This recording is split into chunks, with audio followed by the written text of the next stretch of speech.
Friends come over and they're like, oh, there's the lake from YouTube. Today's going to be the very last episode of Chronicles of Bar-nia and this location because I have moved. So basically, nothing too crazy happened while I was working, but as you see in the title of this, I'm going to just get straight into the video. I run home and just because, you know, why not? You know, get some cardio in. I like to run, help build my legs. I got tournament and stuff next week.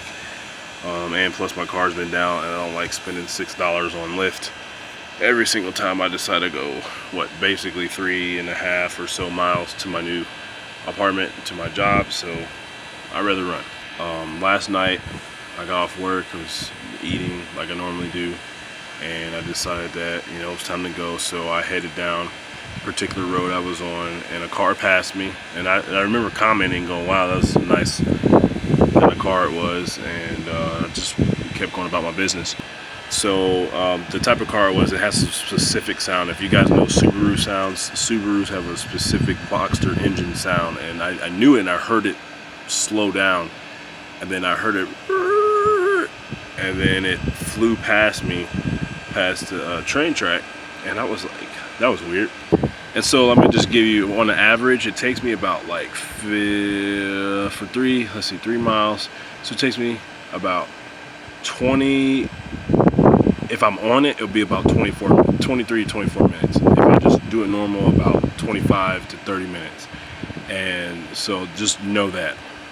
Anyway, so they go past me again, then I walk across the train track, and then they loop around, and then the guy like rolls his window down, points. And so I'm like, you know, like, who's that? Now, as most of you see, like, I don't hang out with anybody. I don't really do all that much stuff. So I know a few people, and the few car people I know all have either a 240, a Miata, and I know 2 people with G35s. So I don't know who this is. So basically I called my bro, and I'm like, he didn't answer. Rustin, he didn't answer the phone, dang it. It was like 3 in the morning, so it's whatever. But anyway, I called him. I'm like, yo bro, I'm being followed by this vehicle. I don't know who is it. So give me a call. At the same time, I was messaging my friend on Snap, because I always like to message somebody when I'm like walking back, just in case any crazy thing happens, because this is Oklahoma, and I do just happen to be the opposite thing of what's out here. So yeah, I'm always like kind of sketched out about that. But anyway, I'm like, hey, just to let you know, I gave the car description and everything, and I just kept walking. Now it got to a point where now the car is facing, like, it's looking, like I said, they pointed. So I'm about to be where they're at, and then the guy like kind of rolls, and I was like, you know what? I think they're trying to rob me. And if you saw in the video yesterday, they had a picture of the guy, and there's another picture. I told you guys, the security guy told me there's 2 guys that are out there robbing people like late at night. And so I was like, yo, I don't remember what the picture was, but I'm pretty sure that's what these dudes were doing.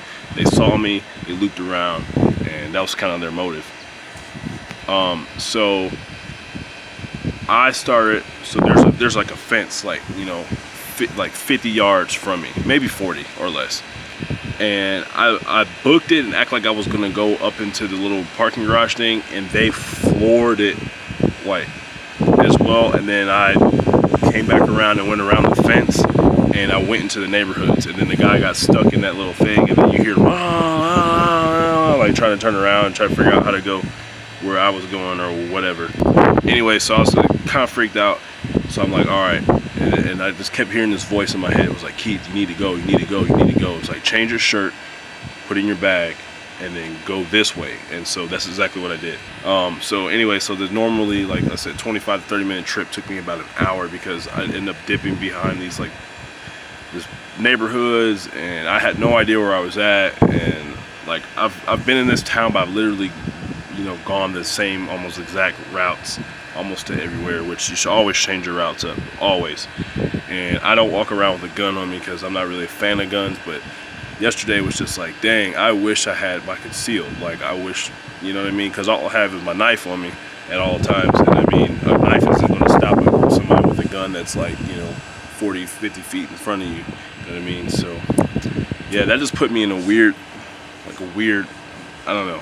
I've been in a weird mood all day. Like, I didn't really sleep either. Just, that's been on my mind. I had terrible dreams too. So yeah. And I have a great shot.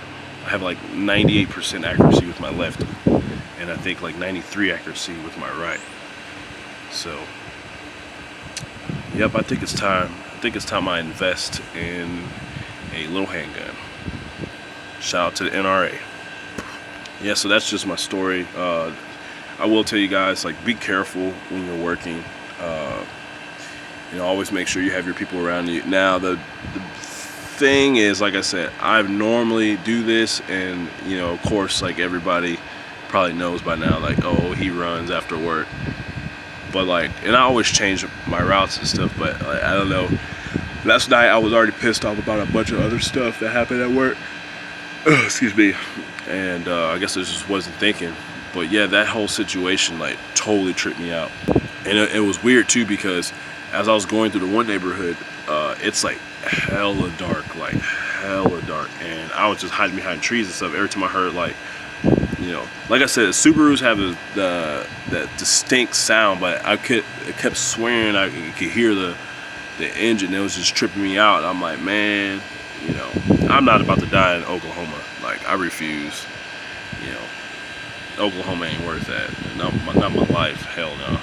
So, yeah, just if you decide to work as a bouncer, that's why I've been making the Chronicles of Bar-nia, just for you guys to see just the other side of things. You know, a lot of y'all go to the places, or, you know, I've always wanted to go to a club or a bar or whatever, but I'm telling you guys, just from our aspect, just make sure, you know, because sometimes people are crazy. Sometimes people want to fight you, and they still want to fight you for weeks and weeks at a time. I got a guy that comes up to me and, like, he always talks to me about wanting to fight one of the bouncers, and I'm like, I mean, go for it if that's what you want to do, like, you know, but for what? It's like the beef is over. You got kicked out because you're being a jerk.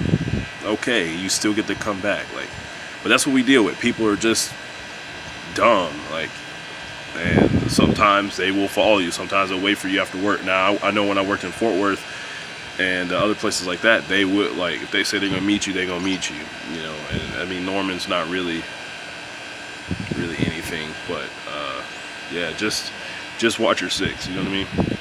It's been Black and Chan MMA. This was another episode of the Chronicles of Bar-nia. If you like this video, go ahead and press the like button. If you're not already, go ahead and press the subscribe button, and share in your Facebook. Let people know. Be like, hey man, especially if you know who I am, just be like, oh yeah, I work with that guy, or yeah, I know, I'm feeling what he's saying. Yeah. So yeah, until next time, Black and Chan out.